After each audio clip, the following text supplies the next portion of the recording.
They gave him 2, you gave us 3 or more. They all returned from him to you, though they were mine before. If I or she should chance to be involved in this affair, he trusts to you to set them free exactly as we were. My notion was that you had been, before she had this fit, an obstacle that came between him and ourselves and it. Don't let him know she liked them best, for this must ever be a secret, kept from all the rest, between yourself and me." "That's the most important piece of evidence we've heard yet," said the king, rubbing his hands. "So now let the jury—" "If any one of them can explain it," said Alice. She had grown so large in the last few minutes that she wasn't a bit afraid of interrupting him. "I'll give him 6pence. I don't believe there's an atom of meaning in it." The jury all wrote down on their slates, "She doesn't believe there's an atom of meaning in it," but none of them attempted to explain the paper. "If there's no meaning in it," said the king, "that saves a world of trouble, you know, as we needn't try to find any. And yet I don't know," he went on, spreading out the verses on his knee and looking at them with one eye. "I seem to see some meaning in them, after all. Said I could not swim. You can't swim, can you?" he added, turning to the knave. The knave shook his head sadly. "Do I look like it?" he said, which he certainly did not, being made entirely of cardboard. "All right so far," said the king, and he went on muttering over the verses to himself. "We know it to be true." That's the jury, of course. "I gave her 1, they gave him 2. Why, that must be what he did with the tarts, you know." But it goes on, "They all returned from him to you," said Alice. "Why, there they are," said the king triumphantly, pointing to the tarts on the table. "Nothing can be clearer than that. Then again, before she had this fit. You never had fits, my dear, I think," he said to the queen. "Never!" said the queen furiously, throwing an inkstand at the lizard as she spoke. The unfortunate little Bill had left off writing on his slate with one finger, as he found it made no mark, but now he hastily began again, using the ink that was trickling down his face, as long as it lasted.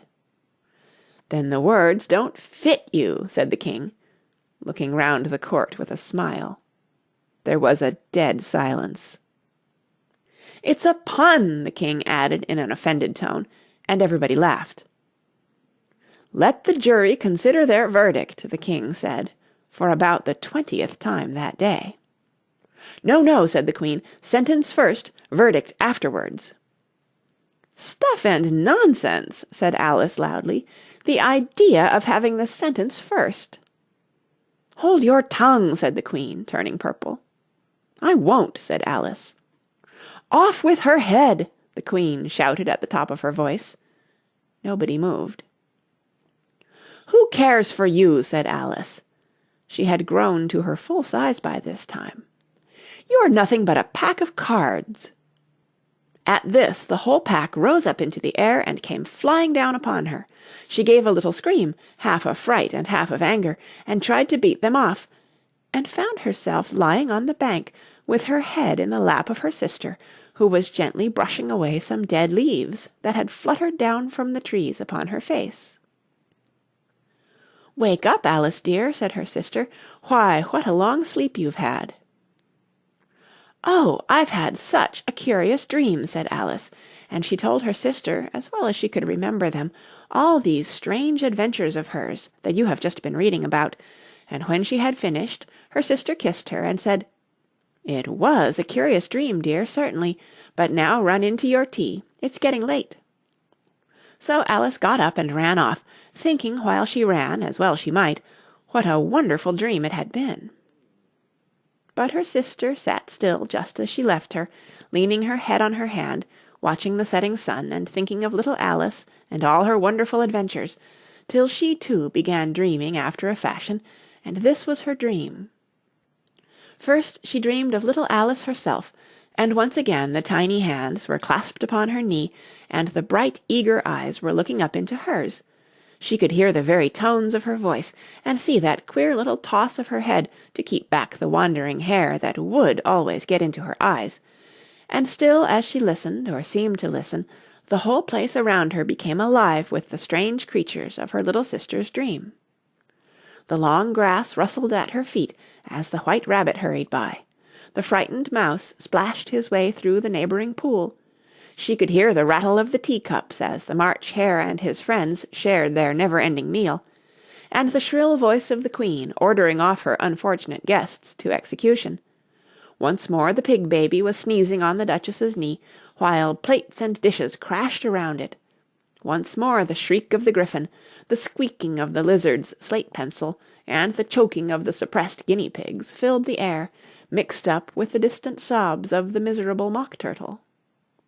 So she sat on, with closed eyes, and half believed herself in Wonderland, though she knew she had but to open them again, and all would change to dull reality. The grass would be only rustling in the wind, and the pool rippling to the waving of the reeds. The rattling teacups would change to tinkling sheep bells, and the Queen's shrill cries to the voice of the shepherd boy, and the sneeze of the baby, the shriek of the Gryphon, and all the other queer noises would change, she knew, to the confused clamour of the busy farmyard, while the lowing of the cattle in the distance would take the place of the Mock Turtle's heavy sobs. Lastly, she pictured to herself how this same little sister of hers would, in the after-time, be herself a grown woman, and how she would keep, through all her riper years, the simple and loving heart of her childhood, and how she would gather about her other little children, and make their eyes bright and eager with many a strange tale, perhaps even with the dream of Wonderland of long ago, and how she would feel with all their simple sorrows, and find a pleasure in all their simple joys, remembering her own child life and the happy summer days. The End. That's the end of Alice's Adventures in Wonderland by Lewis Carroll. Read by Kara Schallenberg, www.kray.org, in March 2010, in San Diego, California.